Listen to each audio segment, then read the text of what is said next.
When God begins to help you, one of the ways you will know is the quality of your association. Either he makes those around you to become mighty, or he brings you to the company of the mighty.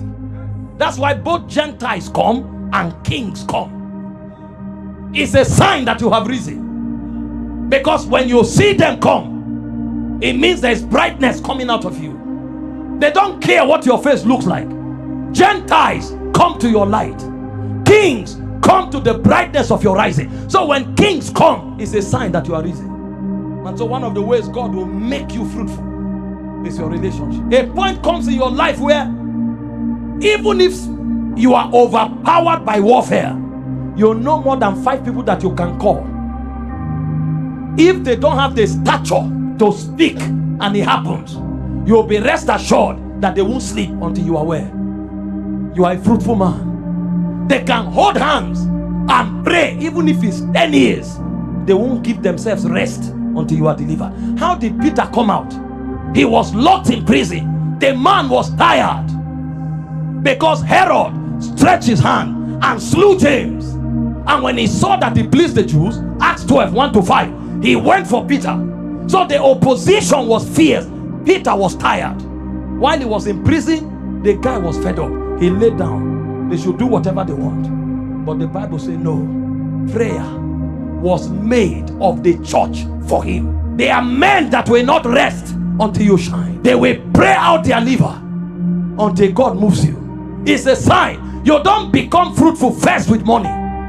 You become fruitful with quality covenant relationships. I told you about David.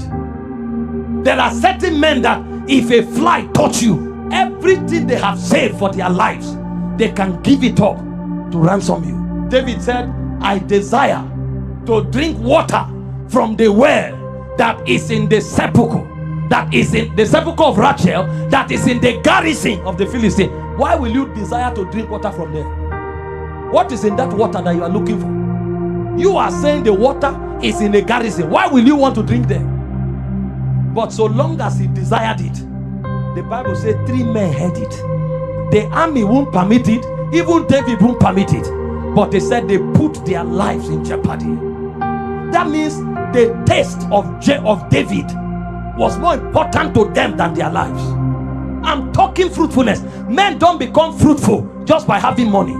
If money is all you have, you are still a poor man. You think the wealthy, the mighty, their first point of contact is money, is connections. That's why those who don't have spirit, when they have money, they use it to buy connection. Because connection is a stronger guarantee than money. And the men jeopardized their lives to bring David water. He was shocked. Why did you go? Why did you risk your life? It's just water. I can drink any other one. No, your test won't let us sleep. No wonder the Bible said the host of David became like the host of God. There are men that God will bring into your life. Just mention your vision. The moment it comes out of your mouth, it's their duty to bankroll it. This is how great vision thrive. The Bible speaks of valiant men whose heart the Lord has touched. You think visions thrive like that? When Moses wanted to build God a house, God desires that the tabernacle be built. If you have gold, silver, purple garment, purple linen, bring it. The Bible said they brought wealth until Moses began to announce, we have more than enough.